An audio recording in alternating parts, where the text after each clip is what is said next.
तो आने वाले समय में बहुत ही ज्यादा भयंकर जल संकट होना है और लगातार जल स्तर नीचे जा रहा है, ये सब लोग देख रहे हैं, लेकिन फिर भी मतलब ये नहीं। तो मैं चाह रहा था कि यदि हमारे आसपास में कहीं तालाब नहीं है, कुआं भी नहीं है, सब कुछ, और नदी है जो सूख गई है, तो ये तमाम चीजें, तो मैं इसलिए तालाब बनाया कि कम से कम उसमें पानी रहेगा, तो उसी पानी के माध्यम से हमारे गांव के नलों में, हमारे गांव के चापाकलों में, कुओं में जाएगा, जल स्तर बना रहेगा, पेड़ पौधे में होगा, तो इससे बहुत सारा फायदा होगा। हमारे साथ दूसरा दशरथ मांझी मौजूद हैं। इनको लोग वाटरमैन के नाम से भी बुलाते हैं। ये हैं समीर अंसारी, जो झारखंड के देवघर के रहने वाले हैं, और आज मुझे यहाँ पर मिले हैं। ये पहाड़ काट करके तालाब बना दिए हैं और कई पेड़ लगाए हैं, हजारों लाखों पेड़ लगाए हैं, जिसके वजह से लोग इनको वाटरमैन के नाम से जानते हैं और इनको जो है दशरथ मांझी के उपाधि भी लोग देते हैं। सबसे पहले बहुत बहुत स्वागत है समीर जी। जी धन्यवाद आपका। कैसे हैं आप? बहुत बढ़िया है, आप सबका आशीर्वाद है, सब बढ़िया है, बहुत अच्छा है। पहाड़ को काट करके आप तालाब बना दिए हैं। जी हैं?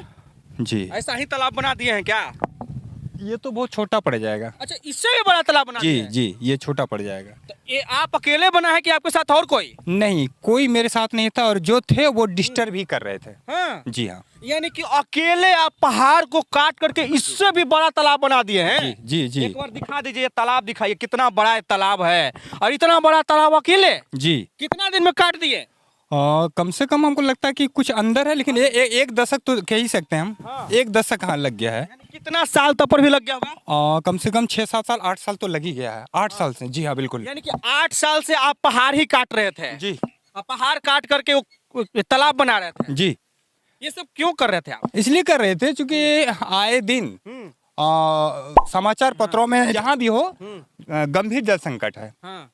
और जो मेरा अनुभव है, जो मैं देख रहा हूँ, मतलब आने वाले समय में बहुत ही ज्यादा भयंकर जल संकट होना है और लगातार जल स्तर नीचे जा रहा है, ये सब लोग देख रहे हैं, लेकिन फिर भी मतलब ये नहीं। तो मैं चाह रहा था कि यदि हमारे आसपास में कहीं तालाब नहीं है, कुआं भी नहीं है, सब कुछ, और नदी है जो सूख गई है, तो ये तमाम चीजें, तो मैं इसलिए तालाब बनाया कि कम से कम उसमें पानी रहेगा, तो उसी पानी के माध्यम से हमारे गांव के नलों में, हमारे गांव के चापाकलों में, कुओं में जाएगा, जल स्तर बना रहेगा, पेड़ पौधे में होगा, तो इससे बहुत सारा फायदा होगा। अच्छा, पेड़ कितना लगाए हैं आप? पेड़ तो देखिए, मतलब क्या हम बताएं, 2004 को जब हम घर से निकले हैं, तो पेड़ चाहे हमारा हो, आपका हो, सरकार को, किसी को, जहाँ भी देखता हूँ टूट फूटा, उसका संरक्षण करना, संवर्धन करना और बीजा डालना, हमको तो लगता है लाख नहीं बल्कि कई लाख हम लगा चुके हैं, दाने छिड़के हैं, लगाए, अपना नहीं समझते, बस पर्यावरण की रक्षा और सुरक्षा के लिए करते हैं। यानी कि आपका अब जीवन जो है पर्यावरण के लिए समर्पित है? जल संरक्षण और पर्यावरण संरक्षण कुदरत के लिए ही करेंगे हम। अच्छा जी हाँ। अच्छा, आपका शादी हुआ है कि नहीं? जी, शादी हुई है हमारी। कब हुआ था शादी? जी, हमारी शादी 2005 में हुई है। बच्चे हैं? जी, बच्चे हैं। तो आप अपना घर गृहस्थी छोड़ करके ये सब तालाब बना रहे हैं और पेड़ पौधे को संरक्षित कर रहे हैं? जी, कर रहे हैं। अच्छा, ये सब फिर उसके बाद आपका घर परिवार कैसे चल रहा है? और काफी कष्ट में है, परेशानी में है, दिक्कत में है, काफी दिक्कत में है। अच्छा, परिवार वाले ये नहीं बोलते हैं कि आप क्यों ये सब पेड़ पौधा काट रहे हो यार, क्या पहाड़ क्यों काट रहे हो आप, अपने घर परिवार को क्यों नहीं देखते हैं? अक्सर कहते हैं कि देखिए उस घर के जो परिवार हैं कितने अच्छे पहनते खाते हैं, बहुत स्टैंडर्ड हैं, और आप इतने अच्छे हैं, पढ़े लिखे होशियार हैं, फिर भी आप ये सब करते हैं। कोई नहीं करते साहब, क्यों करते हैं, सब छोड़िए, अच्छा करिए, मैं क्या। लेकिन मेरा कहना ये है कि मेरे परिवार, मेरे बच्चे से बड़ा ये देश है, और कोई जल संरक्षण के लिए, पर्यावरण संरक्षण के लिए नहीं सोच रहे। अगर मैं नहीं समझूंगा तो जो हमारे बच्चे हैं, जिसके बारे में आप कह रहे हैं, हमारी वाइफ कह रही है, या हमारे परिवार, उसके लिए हम पानी और शुद्ध हवा कहाँ से लाएंगे? जल बचाना हमारे लिए बहुत महत्वपूर्ण है। 20 करोड़ की संपत्ति लेके घर तो बना लेंगे, हम सब कुछ कर देंगे, लेकिन यदि हम जो बोरिंग करेंगे, जो डीप बोरिंग करेंगे, अगर उसमें पानी नहीं आया तो वो संपत्ति बेकार हो जाएगा, ड्राई हो जाएगा। कहाँ से ये सब प्रेरणा मिला आपको? मैं 2004 से मैं बचपन से ही अखबार पढ़ने का शौकीन रहा। अच्छा। इसी दौरान मुझे 2004 के दिसंबर के एक अंक में मुझे अखबार मिली, जिसका शीर्षक था कि भारत सहित विश्व के 17 देशों पर मंडरा रहा है गंभीर जल संकट का खतरा। उसी कतरन ने मुझे झकझोर दिया, मैं तब से प्रेरणा लिया। अच्छा, समीर अंसारी जी, ये बताइए कि आपको लोग माउंटेन मैन की उपाधि भी देते हैं, ये सब प्रेरणा कहाँ से मिला? देखिए, ये आप कह रहे हैं, मेरे काम को देख के कह रहे हैं, मुझे नहीं मतलब है, आप माउंटेन मैन कह रहे हैं, अच्छी बात है, खुशी होती है, लेकिन आप क्या करें, मुझे इससे कोई मतलब नहीं है। मैं एक ही चीज कर रहा हूँ, मैं जो पानी बचा रहा हूँ या पेड़ बचा रहा हूँ, ये जो भी कर रहा हूँ, मैं ये आप पे या किसी पे एहसान नहीं कर रहा हूँ, हमारा आने वाला जो नेक्स्ट जनरेशन है, मैं उसके लिए करके जा रहा हूँ। अच्छा, आपका पढ़ाई लिखाई कहाँ तक हुआ? पढ़ाई लिखाई कुछ भी नहीं, मैं क्या बता, बहुत मुश्किल से हम पढ़े हैं, तो 5वां 6ठा, बस, इससे ज्यादा नहीं है। अच्छा, आप इतने सारे, मतलब कितना आप दूरी में, कितना जगह में आपका तालाब होगा खुदा हुआ? तालाब की दूरी, हाँ। तालाब की दूरी 318 फीट है। अच्छा। लंबा। अच्छा, और चौड़ाई है 150 फीट। हाँ। और गहराई है, हम ठीक है, 14 फीट है। अच्छा, पहले वो पहाड़ था क्या? पहाड़ क्या मतलब जैसे कि वो नदी भूमि था। अच्छा। तो जहाँ पर थोड़ा कम ऊंचाई था वहां पर लोगों ने उसको अतिक्रमण करके और रखा, उसके बाद जेसीबी से उसका समतलीकरण करके खेत बना दिया। लेकिन जहाँ काफी ऊंचा टीला टाला था वहां पे छोड़ दिया। तो मैंने छोड़ा वो जमीन को ही चुना और वहां पे मैंने उसे तालाब बनाया, तालाब बना दिया। जी अभी बरसात के पानी को मैं करोड़ों लीटर में सहेजता हूँ और इसके कारण से पशु पक्षी जीव प्राणी जितने भी सजीव उनसे पीते हैं, प्यास मिटा रहे हैं आज भी। क्या बात है। अभी हमारे देवघर नगर निगम के एकमात्र लाइफ लाइन कहे जाने वाली डड़वा नदी है, जिस नदी में एक बूंद पानी नहीं है। वहाँ चरने वाले चारा चरने आने वाले जितने भी पशु पक्षी हैं हमारे तालाब में आकर के प्यास मिटा रहे हैं, बेहद खुशी होती है। और उस क्षेत्र में एक चिड़िया नहीं चहचहाती थी, मैंने जो आज 15,000 पौधे सरकार के सहयोग से लगवाया उस पर चिड़िया चहचहा रही है और वो मेरे तालाब में आकर के पानी पी के प्यास मिटा रही है। क्या बात है। इनके बारे में जितना तारीफ करूं उतना कम पड़ जाएगा। और इनसे जब मैं मिला हूं तो मेरा सीना जो है गर्व से चौड़ा हो गया है, क्योंकि मैं ऐसे ऐसे महापुरुष से आज मिल रहा हूं। और कहीं ना कहीं ये ईश्वर का देन है, और शायद पहले जन्म में या इस जन्म में कोई अच्छा कर्म किया होगा, तब जाकर के ऐसे ऐसे महापुरुषों से मैं मिल पा रहा हूं। अगर मैं उस समय होता तो एक समय दशरथ मांझी से भी मिलता, लेकिन दशरथ मांझी से तो नहीं मिला।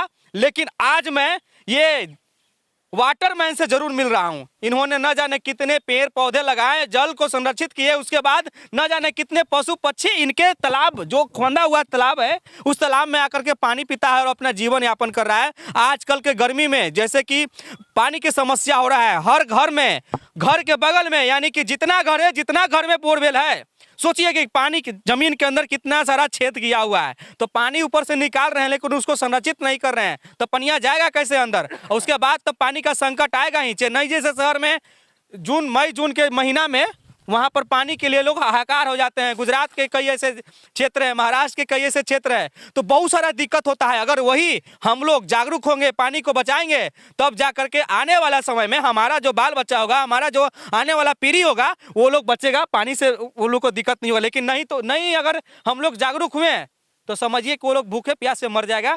समुद्र का भी ग्लेशियर पिघल रहा है, अलग अलग सब क्लाइमेट चेंज हो रहा है। तो हम सभी लोग को जागरूक होने की जरूरत है।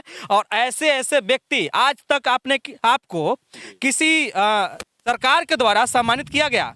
देखिए, कई सरकारी और गैर सरकारी संस्थाओं द्वारा सम्मानित तो किया गया है, लेकिन वो सब मायने नहीं रखता। जैसे कि वाटरमैन ऑफ संथाल परगना, झारखंड की एक संथाल परगना प्रमंडल है दुमका, झारखंड के। तो वाटरमैन ऑफ संथाल परगना की रेनेशा की संस्था है, दिल्ली से सम्मान मिला है। उसके बाद एक जो है सो और भी मिला है। और ऐसे उसके बाद क्या है कि अभी हाल ही में भारत सरकार के जल शक्ति मंत्रालय द्वारा और जल प्रहरी का सम्मान मिला है। अभी प्रयागराज में जो सो 4 फरवरी या मार्च से कंफर्म थोड़ा सा भूल रहे हैं, 4 फरवरी को हमें जो है सो स्वामी जगत शंकराचार्य जी महाराज के हाथों राष्ट्रीय जल पर्यावरण मित्र का सम्मान आपको कोई प्रोत्साहन राशि, क्योंकि आप अपने परिवार को छोड़ करके जल बचाने में लगे हुए हैं, तालाब खनने में लगे हुए हैं, तो आपके परिवार के लिए या आपके लिए कि आप आगे जो है और अच्छा बेहतर कार्य कर सके, इसके लिए कोई सम्मान दिया गया? आज तक किसी ने मुझे 1 रुपया नहीं दिया इस काम के लिए। 1 रुपया भी नहीं। किसी ने ये नहीं कहा कि तुम ये लो और इससे तुम अपने बाल बच्चे का जीविकोपार्जन करना या तुम अच्छा से कुछ खा लेना पी लेना। मैं तो लोगों को कहता हूँ ये जो तालाब है ना सर, मैं लोगों को बार बार कहता हूँ, लोगों को घमंड है इस बात का कि ये जो तालाब है बहुत पानी है, यहाँ इतना पानी, तो समुद्र में कितना पानी होगा, पानी पानी होगा। लेकिन मैं लोगों से बार बार एक ही बात कहना चाहता हूँ कि नदियों के दामन में कुछ बरसों का ही तेल है। नदियों के दामन में कुछ बरसों का ही तेल है, नहीं बहेगी ज्यादा दिन, बस कुछ ही दिनों का खेल है। बहुत अच्छा बात बोल रहे हैं। कई ऐसे नदी जो है हम लोग के आँख के सामने सूख रहा है, जैसे कि आप देखिए पुनपुन नदी को देख लीजिए, उसके बाद जो है आप ये गंडक नदी को देख लीजिए, गंडक नदी भी उसमें पानी का जल धारा बहुत कम हो गया है। उसके बाद गया में फल्गु नदी है। इस तरीके से छोटे छोटे कई ऐसे नदियां हैं जो जुड़ा हुआ नदी है, वो बहुत सारा उसको जो है पानी का दिक्कत हो रहा है। तो ऐसे ऐसे महापुरुष को जागरूक होने की जरूरत है और हम सब की जागरूक होने की जरूरत है। आपके मैं शहर में जहां आप तालाब बनाए हैं वहां पर जल्द ही मैं आऊंगा और उसको अच्छे से कवरेज करके दिखलाऊंगा। आज मुझे यहां पर मिले, मुझे बहुत खुशी हो रही है आपसे मिलकर के। धन्यवाद, बहुत बहुत। आपको क्या कुछ कहना है? और जी, आपके सीके टीवी जो है, इनके जितने भी दर्शक हैं, मैं उनसे यही कहना चाहूँगा कि यदि आप इस चैनल के माध्यम से न्यूज को देख रहे हैं तो अब मेरे लिए नहीं, अपने देश के लिए नहीं, कम से कम अपने आने वाले जो नेक्स्ट जनरेशन बच्चे हैं उनके लिए तो कुछ करके जाइए। घर तो बना के जा रहे हैं, सब कुछ करके जा रहे हैं, नल भी बना के जा रहे हैं, कुआं भी बना के जा रहे हैं, लेकिन पता नहीं आपके मरने के बाद उस नल में और चापाकल में या कुआं में पानी ना हो तो मेरा कहने मतलब कम से कम पेड़ लगा के जाइए, और जो वर्षा जल है इसको सहेजने का कुछ ऐसा वाटर हार्वेस्टिंग का सिस्टम करके जाइए, क्योंकि जल नहीं होगा तो कल नहीं होगा, और याद नहीं सोचा तो हल नहीं होगा। तो कुछ ना कुछ करना होगा, करिए, और बगैर करे कुछ उपाय नहीं है। मैं लोगों से एक ही बात कहना चाहता हूँ, आपके माध्यम से मैं आपके तमाम दर्शकों को मैं कहना चाहूंगा, लोग कहते हैं कि वाटर लेवल कभी नहीं घटेगा, कभी नहीं घटेगा। मैं आपसे एक बात आज स्पष्ट कर देना चाहता हूं कि यदि आपके बैंक अकाउंट में 1 करोड़ रुपया है तो बार बार आप निकासी तब ना करते हैं जब आप डाल रहे होते हैं। आप अगर डालना बंद कर देंगे और सिर्फ निकासी करेंगे तो कितना दिन चलेगा?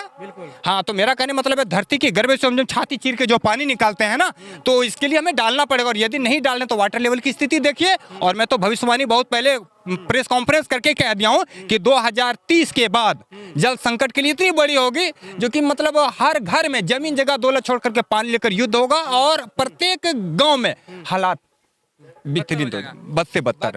मैं आपसे यही उम्मीद करता हूं कि आप इस वीडियो को ज़्यादा से ज़्यादा शेयर करेंगे और लोगों के बीच में अवेयरनेस फैलाएंगे, क्योंकि मैं जानता हूं कि ये वीडियो लोग ज़्यादा नहीं देखेगा और इसको शेयर नहीं करेगा, लाइक नहीं करेगा। आज तक मैं कभी बोला नहीं हूं कि शेयर कीजिए और इसको लाइक कीजिए, लेकिन आप अपना राय विचार जरूर दीजिए और ज़्यादा से ज़्यादा शेयर कीजिए ताकि ज़्यादा लोग जागरूक हो सके और पेड़ पौधा और नली गली जल को बचाएं। नमस्कार, जय हिंद, जय बिहार।